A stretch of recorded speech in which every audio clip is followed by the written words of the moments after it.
নমস্কার, সাবনাভিক নিউজ নেটওয়ার্কে আপনাদের স্বাগত। 2022 সালে বিধায়ক সাধন পান্ডের মৃত্যুর পর ফাঁকা হয়ে যায় মানিকতলা বিধানসভা আসনটি। আর লোকসভা ভোট পর্ব মিটতে না মিটতেই ফের ভোটের দামামা মানিকতলায়। বিধানসভার উপনির্বাচন 2011 সাল থেকে এই আসনটিতে জিতে আসছেন তৃণমূল প্রার্থী সাধন পান্ডে।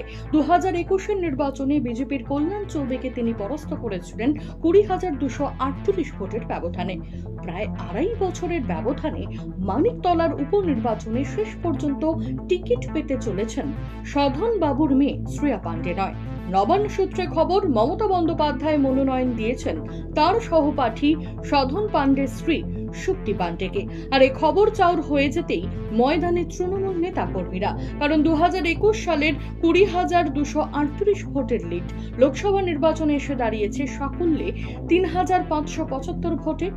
কলকাতার উত্তর আসনে এবার সুদীপ বন্দ্যোপাধ্যায় জিতলেও হাওয়া মোটেই অনুকূল নয় তৃণমূলের পক্ষে। কানাঘুষো শোনা যাচ্ছে বরানগরের প্রাক্তন বিধায়ক উত্তর কলকাতার বিজেপি প্রার্থীকেই নাকি বিধানসভাতেও মনোনয়ন দিতে পারে বিজেপি। সেক্ষেত্রে লড়াইটা আরো কঠিন হবে তৃণমূলের কাছে।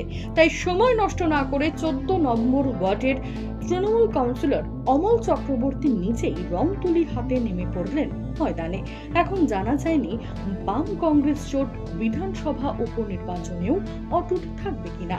কলকাতা থেকে ছোট মাতব্বর, সাবনাভিক নিউজ। সমস্ত খবরের আপডেট পেতে লাইক করে সাবস্ক্রাইব করুন সাবনাভিক নিউজ। সেই সঙ্গে বেল বাটন প্রেস করতে ভুলবেন না। আপনাদের একটা সাবস্ক্রিপশন আমাদের জন্য অত্যন্ত মূল্যবান। জয় হিন্দ।